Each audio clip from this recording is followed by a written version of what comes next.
Online agriculture classes में आप सभी का स्वागत करता हूं। तो आज हम लोग पढ़ने वाले हैं कल्टीवेशन ऑफ मेज, मक्के की खेती। ये एग्रोनॉमी का बहुत महत्वपूर्ण चैप्टर है। इससे आईसीआर, बीएचयू, यूपी कैटेट में काफी क्वेश्चंस पूछे जाते हैं। तो जो क्वेश्चंस हम आपको बताने वाले हैं बहुत इंपॉर्टेंट है। आप अपने डायरी में नोट कर लीजिएगा और चैनल को सब्सक्राइब कर दीजिएगा। साथ ही साथ अपने साथी को भी शेयर कीजिए, जिससे वो भी लोग इस चैनल के माध्यम से जुड़ जाएं और अपने पढ़ाई का आनंद ले। चलिए, मेज का वानस्पतिक नाम क्या होता है? मेज का वानस्पतिक नाम सर्वप्रथम हम जानते हैं, मेज 7 प्रकार का होता है। डेंट कान, फ्रिंट कान, पार्ट कान। अभी हम इसको इसके बाद लिखवाने वाले हैं। तो सर्वप्रथम इसको हम जानते हैं, इसका वानस्पतिक नाम क्या होता है। तो इसका वानस्पतिक नाम होता है जिया मेज। वानस्पतिक नाम लिखते समय इसके नीचे अंडरलाइन जरूरी है, नहीं तो क्वेश्चन आपका गलत हो जाएगा। फैमिली इसकी ग्रेमनी या पोएसी है। गुणसूत्र संख्या 2n=20। ओरिजिन प्लेस यानी उत्पत्ति स्थान, उत्पत्ति स्थान इसका 2 है। 2 है, सेम है। क्या है? मैक्सिको। मैक्सिको है, या कह सकते हैं साउथ अमेरिका। इसको मक्का सबसे ज्यादा कहां पर उगाई जाती है? तो विश्व में सबसे ज्यादा मक्का अमेरिका में उगाई जाती है, जिसके कारण मक्के को क्या कहा जाता है? ये क्वेश्चन इंपॉर्टेंट है, पूछ लीजिए। आप अपने डायरी में नोट कर लीजिएगा। बैकबोन ऑफ अमेरिका किसे कहा जाता है? तो आपको मक्का को कहा जाता है। ये मैंने पिछली वीडियो में बता दिया है, आप देख लीजिएगा। हॉर्टिकल्चर के एक वीडियो में मैंने बता दिया है उसको, किस फसल को क्या कहते हैं या किस नाम से जानते हैं या कलर क्या है, उसमें काफी इत्यादि बताया गया है। चलिए, इसमें प्रोटीन की बात करते हैं। तो प्रोटीन इसमें कौन सी किस प्रकार का प्रोटीन पाया जाता है? जैसे धान में ओराइजिन प्रोटीन, गेहूं में ग्लूटीन प्रोटीन, ठीक उसी प्रकार मक्के में जीन प्रोटीन पाई जाती है। 10 से 11% जीन प्रोटीन आपकी पाई जाती है। फिर बात करते हैं येलो कलर, मक्के में पीलापन क्यों होता है? जियोजेंथिन या क्रिप्टोजेंथिन, दोनों सेम है। या तो जियोजेंथिन एग्जाम्स में पूछ दिया जाए, या क्रिप्टोजेंथिन। मोस्टली क्रिप्टोजेंथिन ही पूछा जाता है, इसलिए मैंने क्रिप्टोजेंथिन ही बस लिखाया गया है। चलिए, प्लांट डिस्क्रिप्शन के बारे में जानते हैं। इसके प्लांट में एक ऐसा प्लांट है, सिफोर प्लांट है। सिफोर प्लांट है, सार्डे प्लांट है। सार्डे और सिफोर प्लांट का मैं एक वीडियो में बता दिया हूं, उसको आप देख लीजिएगा। सिफोर प्लांट, सार्डे प्लांट और पॉलिनेशन भी बताया गया है, एटमॉस्फेयर भी बताया गया है, उसको आप देख सकते हैं। चलिए, प्लांट डिस्क्रिप्शन जो है इसका, सिफोर प्लांट, सार्डे प्लांट तथा क्रॉस पॉलिनेटेड। क्रॉस पॉलिनेटेड क्यों? क्योंकि इसमें प्रोटेंड्री दशा पाई जाती है। प्रोटेंड्री दशा पाई जाती है। और बात करते हैं इसमें प्रोटेंड्री दशा और तथा ये प्लांट कैसा है? मोनोसियस है। मोनोसियस। मेल फ्लावर, इसमें 2 फ्लावर पाए जाते हैं, एक मेल फ्लावर और दूसरा फीमेल फ्लावर। तो इसको मेल फ्लावर का क्या नाम है? टेसल। मेल फ्लावर को हम किस नाम से जानते हैं? ये एग्जाम से पूछ लिया जाता है, मेल फ्लावर को किस नाम से जानते हैं? आईसीआर में पूछा जा चुका है। मेल फ्लावर को क्या कहा जाता है?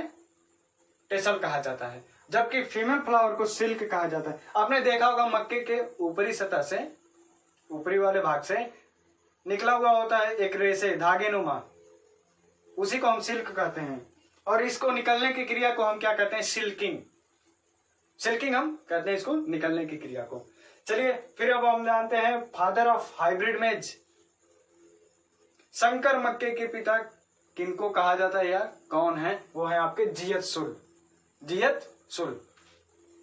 फिर आपका कार्बोहाइड्रेट कितना प्रतिशत पाया जाता है? तो कार्बोहाइड्रेट लगभग ग्रेमनी या पोएसी में 65 से 70% पाया जाता है। आप एवरेज देख लीजिएगा, कहीं भी एग्जाम से आपके आ जाए कार्बोहाइड्रेट कितना प्रतिशत पाया जाता है ग्रेमनी में, तो आपको देख लीजिएगा 65 से 70% जो भी होगा उस पर आप टिक कर दीजिएगा। फैट इसमें 4.2 से 4.8 पाया जाता है, जबकि एग्जाम्स में 4.8 और 4.2 ना पूछा कर ये 5 दे देता है। 5% इसका फैट पाया जाता है। इरिगेशन सिंचाई की बात करते हैं। मक्के में सिंचाई 2 महत्वपूर्ण सिंचाई है। तो कौन कौन सी सिंचाइयां हैं? तो पहला है tasseling stage and silking stage. Silking stage. Spacing या वी कैन से दैट अंतरण 60 इंटू 20 सेंटीमीटर में ही रखा जाता है। व्हाइट बर्ड एक डिजीज लगता है, इसका मुख्य डिजीज है, मुख्य रोग है, ये एक फिजियोलॉजिकल डिसऑर्डर है। ये न्यूट्रिएंट की कमी से होता है। तो आपके किस न्यूट्रिएंट की कमी से होता है? तो जिंक की कमी से होता है, deficiency of zinc. White bird disease आपका क्रिएट होता है। विश्व में 7 प्रकार के मक्का पाए जाते हैं और कल्टीवेशन उनमें से 5 ही का होता है, बस 2 वाइल्ड स्पीसीज हैं, जिसके कारण हमें निम्न 5 ही पढ़ना है और यही एग्जाम से के लिए दृष्टि से महत्वपूर्ण है। ठीक, तो सर्वप्रथम हम जानते हैं इसका पहली प्रजाति है डेंट कार्न। डेंट कार्न का वानस्पतिक नाम क्या है? जिया मेज वेराइटी इंडेंटाटा। ये सबसे ज्यादा अमेरिका में उगाई जाती है, अमेरिका में उगाई जाती है सबसे ज्यादा। फ्लिंट कार्न जिया मेज इंडुवर्टा, जिया मेज इंडुवर्टा, ये इंडिया में उगाई जाती है, इंडिया में उगाई जाती है। फिर आपका आता है पॉपकॉर्न। पॉपकॉर्न आपका इसका वानस्पतिक नाम है जिया मेज वेराइटी इवर्टा। ये ऑल प्लेस पर उगाई जाती है, मतलब विश्व में सभी जगहों पर ये आराम से इजीली उगाई जाती है। फिर आपका आता है स्वीट कॉर्न। स्वीट कॉर्न कहाँ पर उगाई जाती है? इसका वानस्पतिक नाम क्या है? जिया मेज वेराइटी सेक्राटा। फिर आपका आता है नेक्स्ट और last pod corn. Pod corn जो है आपका जिया में, इसका वानस्पतिक नाम है जिया मेज वेराइटी ट्यूनिकाटा, जिया मेज वेराइटी ट्यूनिकाटा। ये सबसे पुरानी, नोट करके आप लिख लीजिएगा, सबसे पुरानी मक्का की प्रजाति है तो वो है आपका पॉड कॉर्न। पॉड कॉर्न का वानस्पतिक नाम क्या है? जिया मेज वेराइटी ट्यूनिकाटा। ये सबसे पुरानी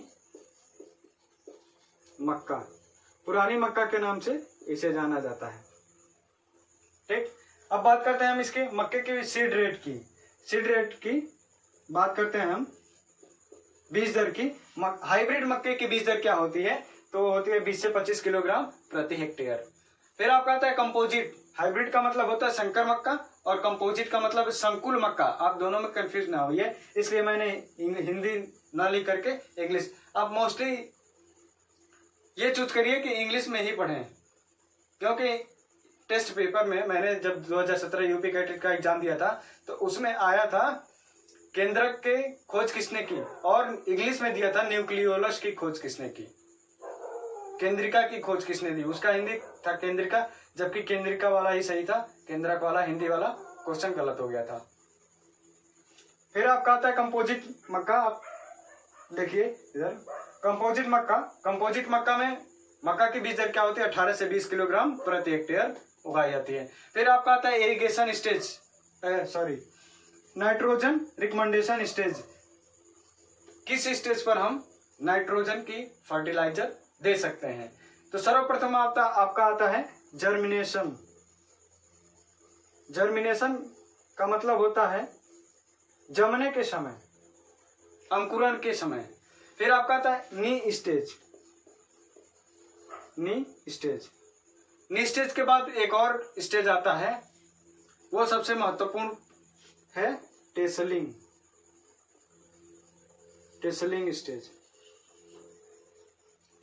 स्टेज। ये इस तीनों अवस्थाओं पर आप इजिली नाइट्रोजन रिकमेंडेशन कर सकते हैं। अब हेडिंग डालिए वेराइटीज। और 1 किलोग्राम मक्का उगाने के लिए 600 लीटर वाटर की जरूरत पड़ती है। 600 लीटर पानी की आवश्यकता होती है 1 किलोग्राम नाइट्रोजन उगाने के लिए। और इसका जलमांग क्या होता है? इसका जो वाटर लॉगिंग होता है वो होता है आपका 460 से 600 लीटर, इसकी जलमांग होती है। फर्स्ट हाइब्रिड वैरायटी ऑफ मेज। क्वेश्चन इस पर क्या बनता है? फर्स्ट हाइब्रिड वेराइटी ऑफ मेज इज गंगा 1। कब हुई थी, कब निकाली गई थी? 1961। इसी वर्ष 3 प्रजातियां और निकाली गई। इसी को देखकर, इसी की कॉपी करते हुए 3 और प्रजातियां निकली। वो है आपकी गंगा 2, 3, 5, 6, गंगा 101। फिर आपका आता है कंचन। इसकी जो प्रजातियां हैं कंचन, डेक्कन, रंजीत। और इसके बाद आपका आता है कंपोजिट मेज, संकुल मक्का। संकुल मक्का की जो मुख्य प्रजातियां हैं वो है आपकी विक्रम, अंबर, विजय, सोना तथा जवाहर। ये आपकी संकुल मक्का की प्रजातियां हैं। फिर आपका आता है क्यूपीएम। क्यूपीएम का मतलब होता है, क्यूपीएम का मतलब होता है क्वालिटी मेज प्रोटीन। क्वालिटी मेज प्रोटीन।